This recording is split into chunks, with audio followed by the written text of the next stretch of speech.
60년대 팝송인데요. 폴 앵카가 부른 You Are My Destiny라고 하는 제목의 가사가 그런 곡이 있습니다. 좋아하는 분도 계시지 않을까 생각이 되는데, 사랑하는 연인에게 당신은 나의 운명입니다. 자, 이런 노랫말로 되어 있습니다. 그런 고백 들으시면 좋으시겠죠. 당신은 나의 운명, 이런 이야기요. 이런 감상적인 사랑의 사랑의 고백보다 더 광범위하게 이 데스티니라고 하는 말이 사용되고 있습니다. 이 말의 뜻은 그렇습니다. 내게 주어진 삶을 살아야 하는 절대적 결정, 절대적 결정론, 이것을 주로 이야기를 합니다. 쉽게 말하면 여러분, 인도에 가면요, 힌두교라고 하는 인도의 그 큰 종교가 있습니다. 여러 수천, 3천이 넘는 신을 섬기는 그런 종교이죠. 이 힌두교가 철저하게 운명론을 바탕으로 하고 있어요. 그 결과로 인도의 카스트 계급 제도가 있죠.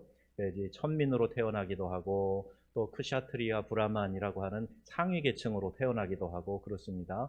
그러면 태어난 그 신분은 운명으로 받아들여요. 신분의 상승, 클래스의 변동, 이런 거 신경 안 쓰고 내 운명이구나 이러고 살아가는 그런 카스트 제도가 지금까지도 존재하고 있어요.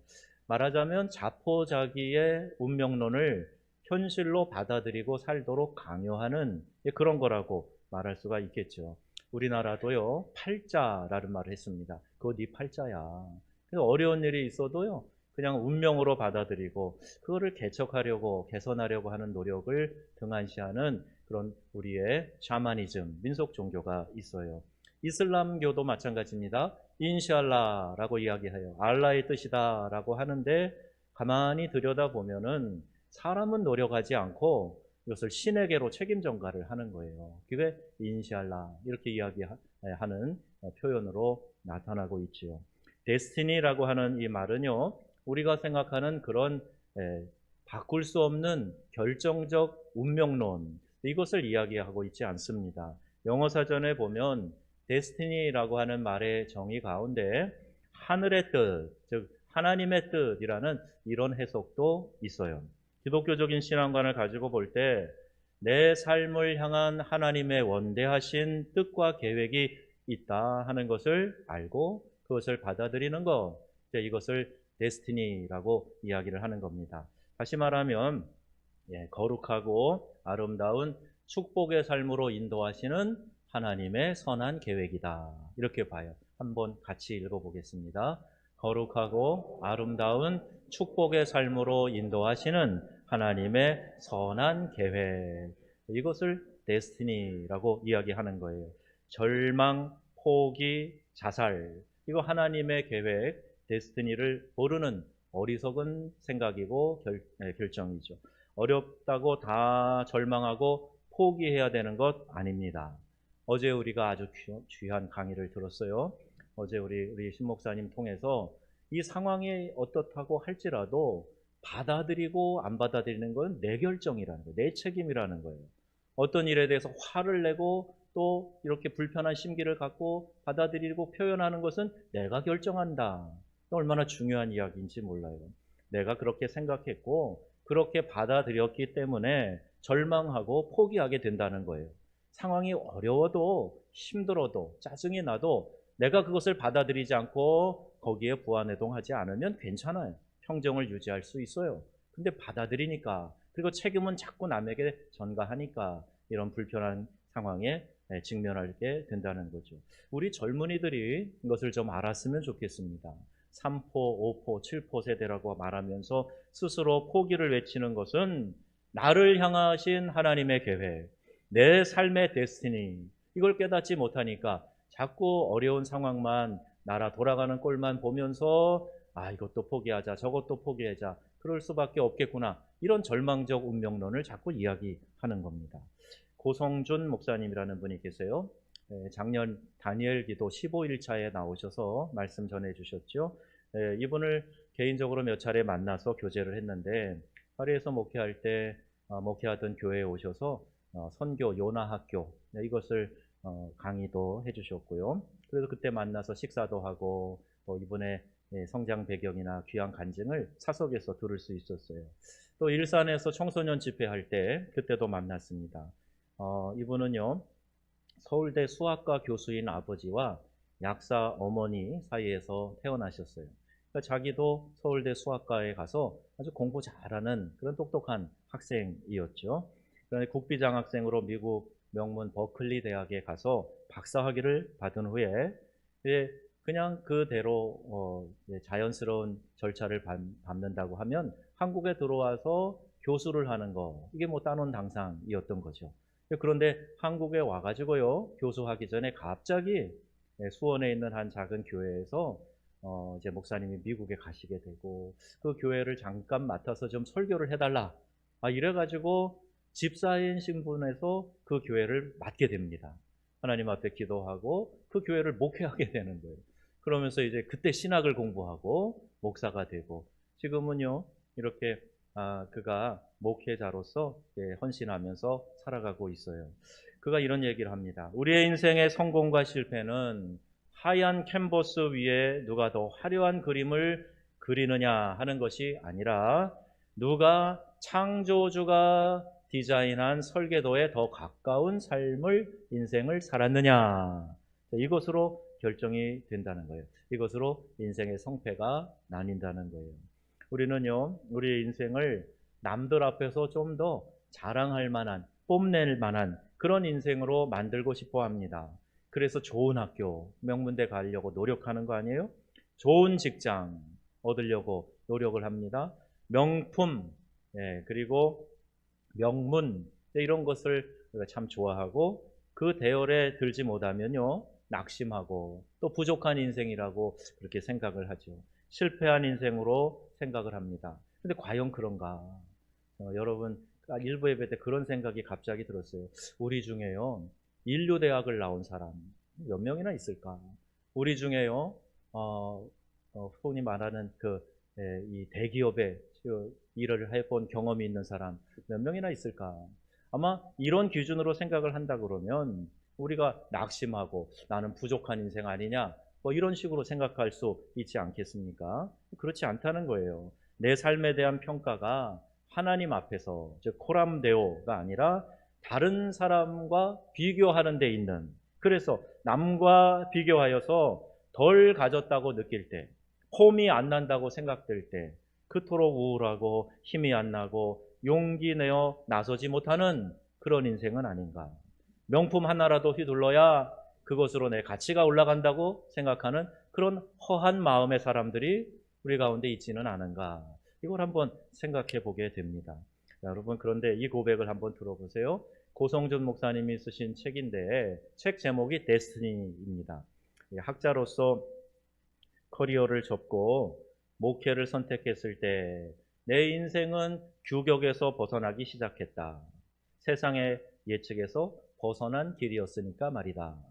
말한 대로 여러분, 이분은 탄탄한 승승가도의 길을 달린 거예요.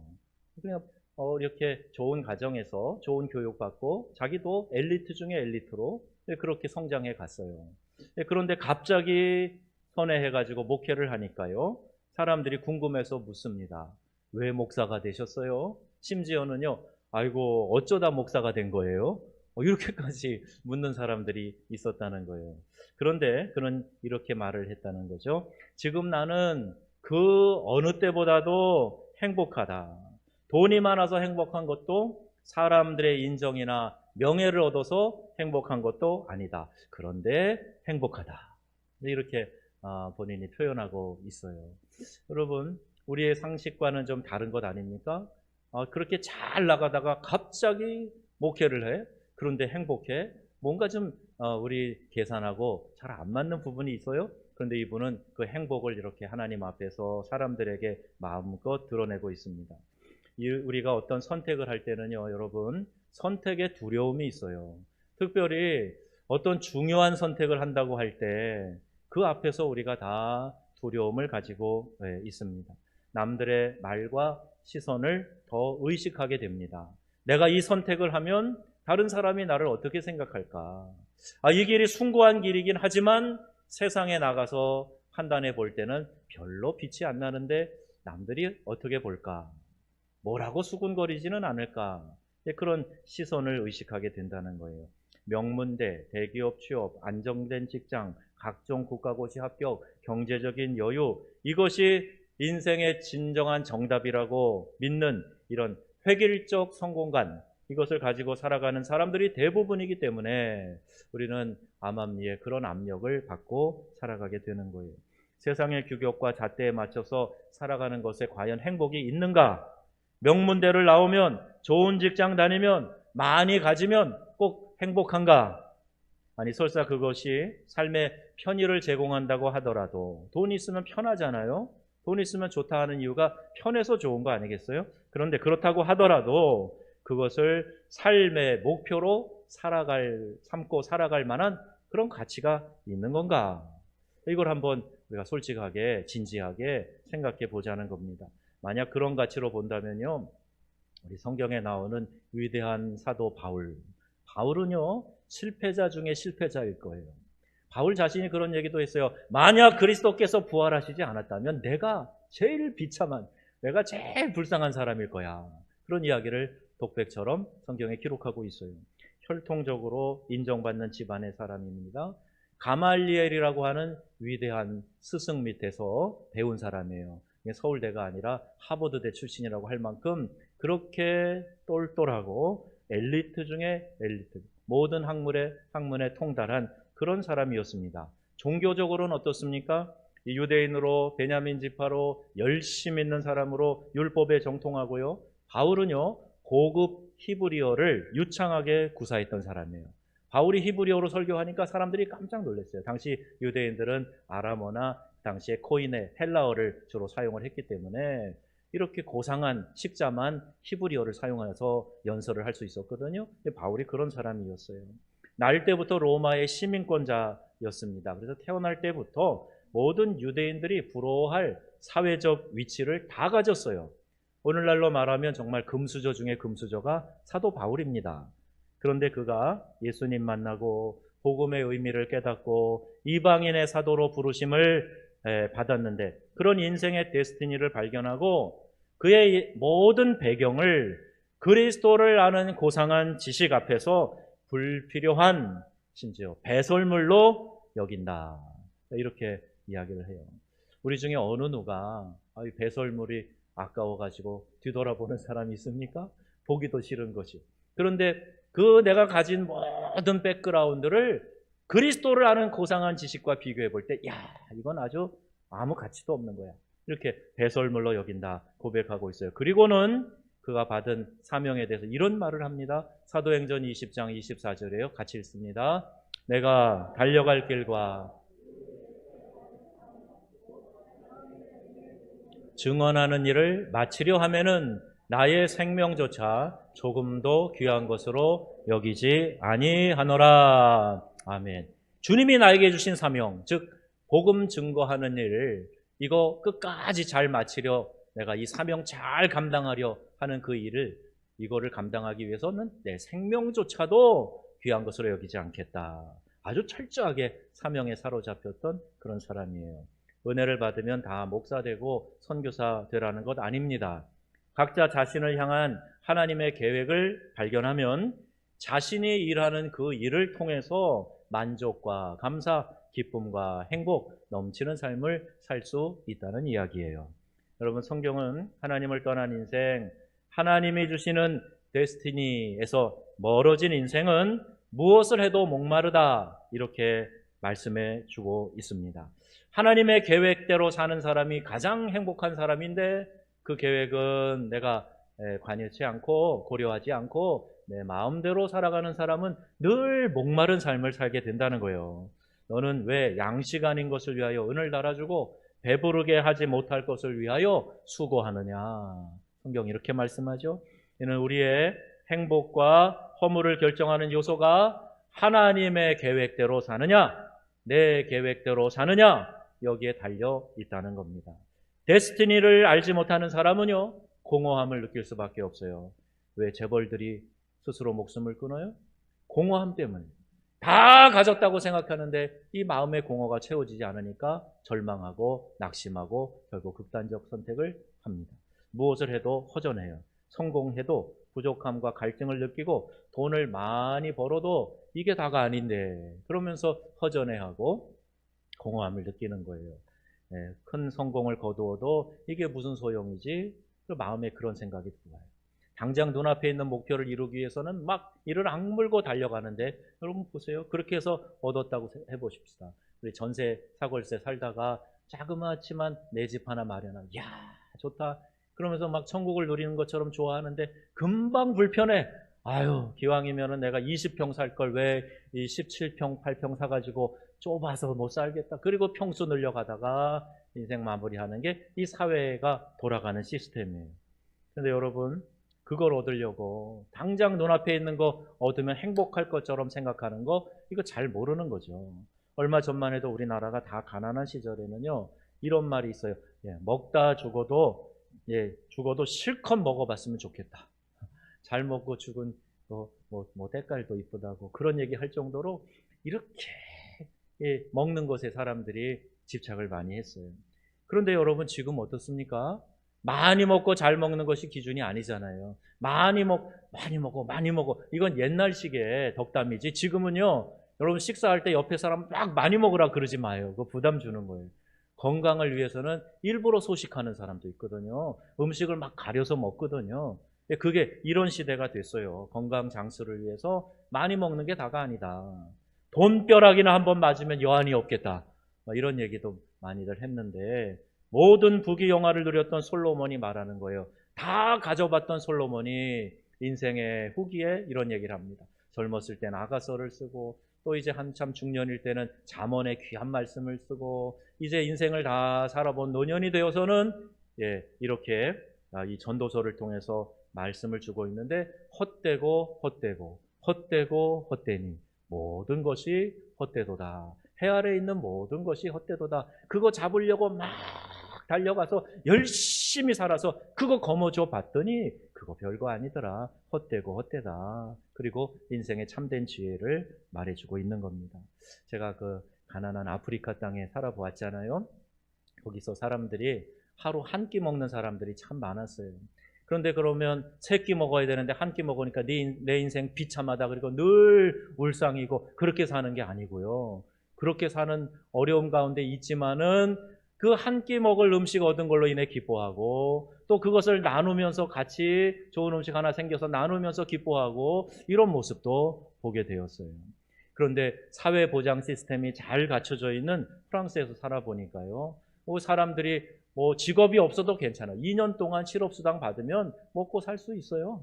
일부러 취직 자리 안 얻고 그때 더 자기 개발하고 그런 사람들도 꽤 많아요. 그런데 그 사회 사람들은 그럼 다 행복하냐? 우리나라도 복지 하면서 자꾸 그쪽으로 드라이브를 해 가는데 그럼 복지가 잘 갖춰져 있으면 우리가 다 만족하고 행복하고 기뻐하냐? 제가 살아보니까요. 유럽의 나라 그렇지 않더라고요. 스위스 같이 더 잘 돼 있는 나라, 프랑스 같은 나라 자살률이요. 전 세계에 잘 사는 나라 상위 랭킹 5위 안에 다 들어가요. 왜 그럴까? 편해졌는데 살만한데 먹고 살 걱정 안 하는데 왜 인생 스스로 끊습니까? 그만큼 공허하다는 거예요. 채워지지 않는 뭐가 있다는 거예요. 제가 초등학교 때요. 우리나라 국민소득 GNP 100불 달성했다고요. 우표가 나왔어요. 기념 우표가. 우체국 앞에 쫙 서가지고요. 우표 사가지고 모은 그런 기억이 납니다. 지금 3만 불이 넘는 시대가 되었어요. 그런데 OECD 국가 중에 자살률 1위를 계속 유지하고 있어요. 무엇을 말해줍니까, 여러분? 경제하고 지금 대통령에 출마한 사람들이 경제 살리겠다고 막 애들을 쓰시는데 그게 모든 행복한 삶의 표준은 아니라는 이야기를 드리고 있는 거예요. 경제 회복해야 되죠. 좀 더 편안한 삶을 살아야 되지 않겠습니까? 그럼에도 불구하고 우리의 가치가 거기에 놓여 있으면 정말 중요한 것을 깨닫지 못하고 잃어버릴 수 있다는 얘기예요. 하나님의 계획, 데스티니 발견하고 살아가는 사람은요. 목마른 인생이 될 수 없는 거예요. 늘 하나님께서 부어주시는 생수가 그 10년 가운데 가득하고 그 배에서 흘러나고 그래서 날마다 어떤 상황과 처지에 있든지 만족하고 감사하고 기뻐하는 삶을 살게 되는 줄로 믿습니다. 그것이 인생의 가치를 깨달은 사람, 하나님이 나를 향하신 계획을 깨달은 사람, 그 사람의 삶이 되는 거죠. 진정한 여러분 자녀들의 행복을 원하십니까? 우리 부모님들 기도 제목 내시는 거 보면 그 자녀들을 위해서 참 기도 부탁들을 많이 하세요. 그리고 자녀가 될 때 막 들듯이 기뻐요. 좀 목회자지만 우리 성도들의 자녀들이 잘 되어 나가는 얘기를 들으면 너무너무 기뻐요. 막 그리 억제하지 못할 막 탄성이 나오기도 하고 그래요. 내 자녀의 인생을 향한 하나님의 뜻을 발견할 수 있도록 도와주는 거. 이거 부모가 해줄 수 있는 가장 큰 선물임을 여러분 믿으시기를 바랍니다. 내 자녀가 하나님의 계획, 그것을 깨닫고 그 계획에 사로잡혀서 인생을 살아간다면 그 스스로가 갈증 없는 인생, 기쁨이 충만한 인생 살게 될 텐데 성공해라, 잘해라, 좋은 데 취직해라, 좋은 대학 들어가라, 이게 답이 아니란 말씀을 드리는 거예요. 하나님은요, 저와 여러분을 향한 놀라운 계획을 가지고 계신 줄 믿습니다. 성경 어디에 있나요? 요한복음 10장 10절 말씀 함께 읽겠습니다. 내가 온 것은 양으로 생명을 얻고 더 풍성히 얻게 하려 함이라. 아멘. 예수님께서 이 땅에 오신 목적이 우리를 구원하시고 구원받은 하나님의 자녀들을 풍성한 삶을 살게 하려고 이 땅에 오셨다고 친히 말씀하신 거예요. 출애굽기 3장에 보십시다. 우리 모세가요, 모세에게 이런 말씀을 하세요. 시작. 내가 너로 바로에게 보내어 너에게 내 백성 이스라엘 자손을 애굽에서 인도해 내게 하리라. 아멘. 그런데 40년 동안 광야에서 장인 이드로의 양을 칩니다. 내 양도 아니에요. 남의 양, 장인의 양을 치면서 이름 없는 목동으로 광야 생활을 합니다. 그런데 한번 비교해 볼까요? 당대 최고의 힘과 권력을 갖고 있는 이집트의 파라오 왕에게 나가라는 거예요. 그래서 한번 담판을 하라는 거예요. 내 백성을 내놔라. 가서 이야기하라는 거예요. 여러분, 이런 말도 안 되는 명령을 하나님이 한 목동 모세에게 하고 있는 겁니다. 모세가 하나님께 이렇게 말해요. 내가 누구이기에 바로에게 가며 이스라엘 자손을 애굽에서 인도하여 내리까. 모세는 지금 자기 형편과 처지를 잘 알았어요. 내가 누구라고 그 이집트의 왕 앞에 가서 서겠습니까? 이야기를 하는 거예요. 모세도 애굽의 공주의 아들로 강에서 건져져서 왕궁에서 자랐잖아요. 그래서 이집트의 무예와 학문을 익히고 혈기와 자신감 충만했던 그런 인생을 살았어요. 아마 그의 인생 전반기 40까지만 했어도 하나님이 찾아와서 그런 얘기 하셨다면 그래요? 제가 할까요? 이렇게 나섰을지 몰라요. 그런데요, 저도 이제 50대 중반 넘어 후반으로 가다 보니 제 마음에요, 야, 이제 저것처럼 도전 잘하고 모험 심출기고 그런 사람도요, 새로운 것을 시작하는 것에 대한 막연한 두려움이 저한테도 오더라고요. 이게 나이가 어쩔 수 없는 것 같아요. 죄송합니다만은. 예, 그러니까 모세도 지금 그 상황을 생각해 보시면 옛날 같지 않단 말인 거예요. 상황도 옛날 같지 않은 거예요. 신분도 옛날 같지 않아요. 이제 다 내려놓고 하나도 지금 자랑할 만한 것이 없고, 그래서 나는 아무것도 아닙니다. I am nothing. 나는 아무것도 아닙니다. 그러고 있는데 하나님이 찾아오셔갖고, 야, 파라오 앞에 가가지고 내 백성 내놔라. 내 백성 이 이집트를 떠날 수 있도록 해라. 말하라는 거예요. 야, 이런 명령을 어떻게 모세가 할 수 있습니까? 그러니까 나 못해요, 나 못해요 그러고 있어요. 하나님은요, 실패와 절망을 통해서 이렇게 모세처럼 자신의 한계를 깨닫고 지극히 낮은 마음, 작은 마음 가지고 있는 사람에게 찾아오셔서 하나님의 놀라운 계획을 말씀해 주시는 것 같아요. 왜? 그래야 깨달으니까, 그래야 붙잡으니까, 그게 우리들의 모습이니까. 하나님이요, 막 승승장구하고 막 이렇게 자랑하고 막 내 지식과 경험과 내가 가진 것, 이런 알량한 것들 막 자랑하고 힘주고 있을 때는 말씀 안 하세요. 그런데 우리가 잃어버렸다고 생각하고 내가 가진 것이 없다고 생각하고 그리고 낙심하고 실패하고 절망하고 있을 때는 오히려 하나님의 이런 내 인생을 향한 계획을 잘 받아들일 수 있는 그런 겸허한 마음이 되는 거거든요. 자, 이번엔 기도원을 예를 보겠습니다. 그 인생의 데스티니를 말씀해 주실 때가 언제였는가? 그는 소심하게 숨어서 포도주 틀에서 타작을 하고 있어요. 이제 밀추수기가 됐는데 분명히 이 미디안이 쳐들어와 가지고 그거 싹 쓸어갈 거거든요. 그러니까 몰래 이걸 이제 밀을 잘라서 조금씩 자기 이제 포도주를 틀에서 타작을 하고 있는 겁니다. 어떻게 보면 아주 소심하죠. 찌질하다고도 말할 수 있어요. 그런 기드온에게 하나님이 찾아가셔서 뭐라고 말씀하세요? 큰 용사여, 여호와께서 너와 함께 계시도다. 이거 너무나 역설적이지 않아요? 지금 이렇게 소심하게 숨어가지고 막 탈곡하고 있는데 큰 용사여, 하나님께서 너와 함께 계시도다. 그리고 그에게 말씀하시는 거예요. 사사기 6장 14절이에요. 너의 힘으로 이스라엘을 미디안의 손에서 구원하라. 내가 너를 보낸 것이 아니냐. 아멘. 말씀하세요. 내가 보내니까 네가 손에 칼을 쥐고 저 미디안을 물리치고 이 백성을 구원해라. 이렇게 사사로 부르시는 거예요. 그때 기드온의 반응도 모세와 별로 다르지 않습니다. 15절 말씀 보면 오 주여, 내가 무엇으로 이스라엘을 구원하리이까? 보소서, 나는 내 아버지 집에서 가장 작은 자이니이다. 아멘. 그렇게 고백을 해요. 내가 생각하는 나, 그리고 하나님이 말씀하시는 나, 분명 큰 차이가 있죠. 여러분 기억하세요. 나를 향한 하나님의 계획, 즉 데스티니는 항상 내가 생각하는 것보다 훨씬 크다는 거예요. 내가 생각하는 나의 한계보다 하나님이 나를 향하신 그 계획, 내 자녀들을 향하신 하나님의 계획, 그것이 훨씬 크고 놀랍다 하는 사실을 여러분 기억하시기를 바랍니다. 이게 하나님의 섭리예요. 그리고 하나님이 이것은요, 하나님이 우리를 향한 그 사랑이 얼마나 크신가 하는 걸 보여주고 있어요. 내 아이는 특별한 인생을 살기를 원하는 부모의 마음을 보면 우리를 향한 하나님 아버지의 마음이 어떤 마음인가 하는 것을 알 수가 있지요. 여러분, 하나님의 뜻은, 하나님의 계획은 반드시 이루어지는 줄로 믿습니다. 어떤 장애를 뚫고도 나아가는 돌파력, 브레이크스루가 있는 거예요. 하나님이 계획하셨는데 그 계획을 막을 자가 아무도 없습니다. 어떤 존재도 막을 수가 없는 거예요. 출애굽기 3장 12절에 모세에게 말씀하세요. 뭐라고 말씀하십니까? 내가 반드시 너와 함께 있으리라. 내가 그 백성을 애굽에서 인도하여 낸 후에 너희가 이 산에서 하나님을 섬기리니 이것이 내가 너를 보낸 증거니라. 아멘. 기드온에게 나타나셨던 하나님, 기드온에게 뭐라고 말씀하십니까? 기드온에게 여호와께서 그에게 이르시되 내가 반드시 너와 함께 하리니 내가 미디안 사람 치기를 한 사람을 치듯 하리라 하시니라. 아멘. 하나님께서 반드시 이런 말씀하셨어요. 내가 너와 어떻게 한다고요?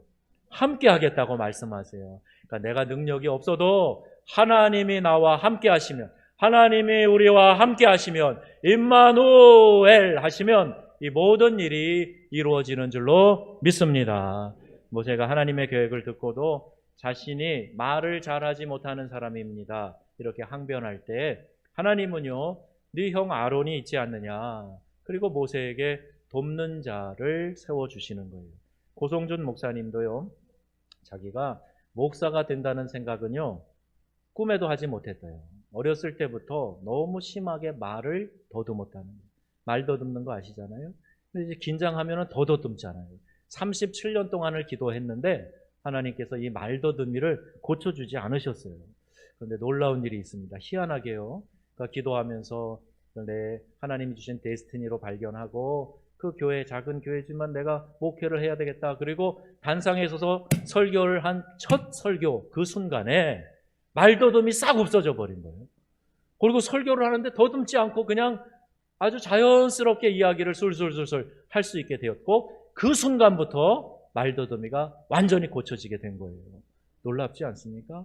하나님이 분명한 사인을 그에게 보여주신 것이지요. 때로는요, 은사와 장점을 통해서 일하시기도 하지만 때로는 우리의 약점을 통해서 일하시는 하나님이시다 하는 거 생각하면 얼마나 감사한지 몰라요. 내 약점이 있어도 이 약점을 통해서 하나님이 일하신다니 얼마나 감사한가. 우리 그렇게 고백할 수 있지요. 바울도 그런 고백을 했어요.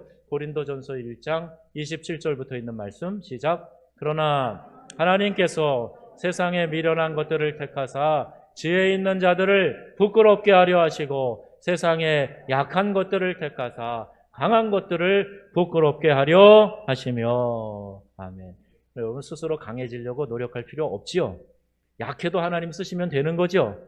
그런 가치관으로 우리가 변화돼야 할 것입니다.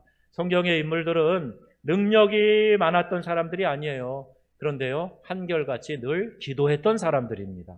약해서 더 하나님께 기도했던 사람들이에요. 약함을 알고 기도했던 사람들이었기 때문에 그 연약함을 통해서 하나님이 일하실 수 있었던 것입니다. 이처럼 우리가 하나님의 계획에 순종하며 살게 될 때 하나님의 도우시는 은총을 체험하게 되는 것입니다. 데스티니는 돌파하는 능력이 있다는 거예요.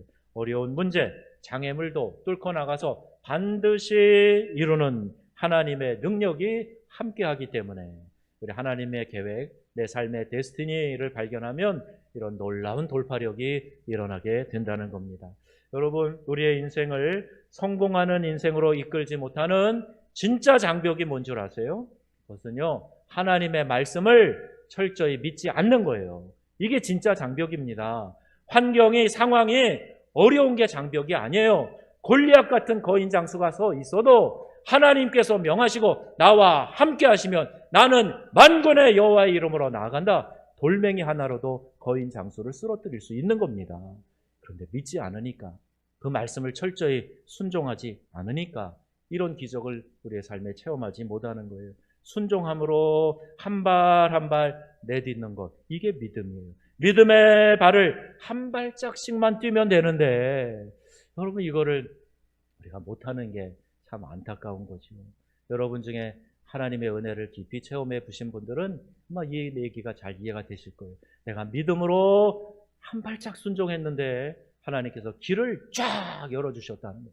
내가 믿음으로 결단하고 하나님 앞에 작은 순종을 헌신해서 드렸는데 하나님께서 그 이후로 내 삶에 놀라운 은혜를 베풀어 주셨다는 거예요. 이게 신앙인들의 간증 아니겠습니까? 저는 이 예화를 어렸을 때 초기 전도사 시절에 제가 한번 이 예화를 사용했는데 종종 생각이 나요. 아이가요, 이 도랑을 건널 때 자기 발폭으로는 도저히 뛸 수도 없고 자기 발폭으로는 건너갈 수 없는, 콤파스가 그렇게 크지 않은 거예요. 그런데 아이가 건너고 싶어요. 아빠가요, 야, 그리고 자기 발 하나 이쪽, 발 하나 저쪽 도랑에 놓고 손 잡아. 그래요. 그러면 아이가 아빠 손 잡잖아요? 그럼 아빠 그 다음에 뭐라 그래요? 뛰어! 그러냐고요. 뛰어. 그러면 아이가 이렇게 갖고 조금 점프하는 신용을 해요. 그러면 아빠가 번쩍 들어서 이쪽으로 옮겨 놓는 거예요. 아이의 힘으로는 뛸 수 없어요. 그런데 이 아이가 아빠가 뛰어! 그럴 때 뛰는 신용이라도 하면 이 아이를 들어갖고 이쪽으로 옮겨 놓는단 말이에요. 이게 믿음이 설명하고 있는 아주 좋은 예화예요. 여러분, 우리가 능력이 없어도요, 우리의 손을 누가 붙잡고 계세요? 하나님이 붙잡고 계세요. 하나님이 뛰어! 말씀하실 때 자꾸 엉덩이 뒤로 빼고 주저앉으려고 그러고 그러면 이 경험을 하지 못하는 거예요. 하나님이 뛰어! 말씀하실 때 내가 믿음의 도약을 조금만 내가 도약을 해도 아버지가 붙잡고 옮겨 놓으신다는 말이에요. 여러분, 믿음으로 실천하시기 바랍니다. 하나님이 내 마음에 도전을 주시는데 그냥 그 자리에 주저앉아 있으려고 그러면 하나님이 뭘 하시는지, 어떤 뜻을 가지고 계시는지 깨닫지 못하게 되는 거예요. 그 문제를 뛰어넘을 능력이 내게 없어도 괜찮습니다. 그저 주님 손 붙잡고 그 명령에 순종해서 점프하면은 하나님이 옮겨 놓으시는 거예요. 하박국 3장 19절 말씀이에요. 함께 읽겠습니다. 우리 또박또박 읽습니다. 주 여호와여, 주 여호와는 나의 힘이시라. 나의 발을 사슴과 같게 하사 나를 나의 높은 곳으로 다니게 하시리로다. 아멘. 누가 나의 힘입니까? 여호와가 나의 힘이에요. 그 나의 힘 되신 하나님께서 나를 사슴과 같이 높은 곳으로 뛰어다닐 수 있도록 힘을 주시고 능력을 주시고 역사해 주신다는 말이에요. 나의 힘 되신 하나님 더욱 의지하시기 바랍니다. 나 자신을 의지하면 자꾸 실족하고 초라해지고 낙심할 수밖에 없어요. 그러나 하나님 의지하시면 하나님께서 나를 사슴과 같이 높은 곳으로 뛰어다니게 하시겠다 말씀합니다. 그 하나님께 우리는 어떻게 해야 되겠어요? 예레미야 33장 3절 말씀입니다. 다 같이요. 너는 내게 부르짖으라. 내게 응답하겠고 내가 알지 못하는 크고 은밀한 일들을 내게 보이리라. 아멘. 하나님께 부르짖으라. 간절히 호소하라는 얘기예요. 부르짖으라. 간절히 하나님께 기도하라. 한두 번 그냥 툭 하고 마는 게 아니에요. 하나님 간절함으로 주님께 매달리고 부르짖으라는 거예요. 야복강에서 야곱이 그랬듯이 하나님의 천사와 씨름하며 이 환도뼈가 위골이 되도록 붙잡고 나를 축복하시지 않으면 놓아드리지 않겠습니다. 그냥 끌어안고 씨름을 하듯이, 그래서 마침내 하나님의 축복을 거머쥐듯이 그런 씨름이 있어야 돼요. 왜? 그런 간절함이 있어야 은혜의 소중함을 알기 때문에 하나님이 그때까지 기다리시는 거예요. 여러분 사랑하지 않으셔서가 아니라 그때까지 여러분의 믿음의 분량이 채워지도록 기다리고 계시는 거예요. 여러분 하나님께 간절히 부르짖는 성도들 되시기를 바랍니다. 하나님 말고도 의지할 것이 있으면 간절함이 없어져요. 내가 알량한 거 붙잡고 그거 의지하려고 하면 하나님 의지하는 마음이, 간절함이 없어진단 말이에요. 그래서 성경은 그것을 우상숭배라고 합니다. 하나님 말고 다른 것을 기대는 마음, 그게 우상숭배가 되는 거예요. 하나님만을 간절히 의지하고 그럴 때 내 인생을 향한 하나님의 계획, 하나님의 데스티니, 이것을 깨닫게 될 것입니다. 그리고 믿음으로 그 길에 서서 순종하는 삶을 살아가게 될 때 하나님께서는 더 놀라운 일들을 우리의 삶 가운데 베풀어 주실 줄로 믿습니다. 이렇게 간구하고 주님의 손에 붙들리시는 저와 여러분, 우리 명성교회 되기를 우리 주 예수님의 이름으로 축원합니다. 아멘.